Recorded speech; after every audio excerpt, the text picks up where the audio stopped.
of their lives. They set up a cot in the office, brought her warm food, even found an old blanket someone's mother had made. One of the younger bikers, Tanner, found her a pair of dry clothes from the storage room. She thanked them through tears. None of them had heard words like "thank you" in a long time, not like that. As the hours passed, Reed sat outside the office door, a beer in his hand but his mind somewhere else. He thought about his own daughter, the one he hadn't seen in 10 years.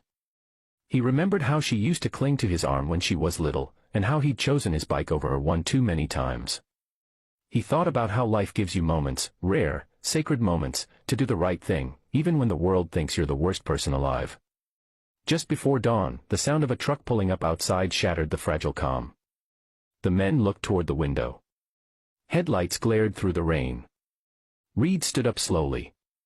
"Stay with her," he ordered, his voice low. He walked to the door, his boots echoing against the floor. A man stumbled in, big, angry, wild-eyed. "Where is she?" he roared. "Where's my wife?" The bikers surrounded him in silence.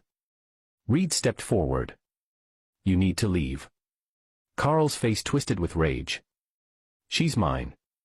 You hear me? Mine." He lunged toward the office door, but before he could reach it, Tanner and 2 others held him back. The scene was tense, brutal, a storm inside a storm. Reed stared him down, his jaw tightening. "Not anymore," Reed said quietly. "You lost that right when you laid your hands on her." It was over in minutes. The police, called by one of the men quietly moments earlier, took Carl away. Marissa, trembling, heard everything from behind the door. When she finally came out, she found Reed sitting alone at a table, head bowed, rain still dripping from his jacket. She walked over, tears streaming down her face, and whispered, "You saved my life." Reed looked up, his voice barely a whisper. "No, sweetheart. You saved ours." Days passed. Marissa stayed until she could find shelter.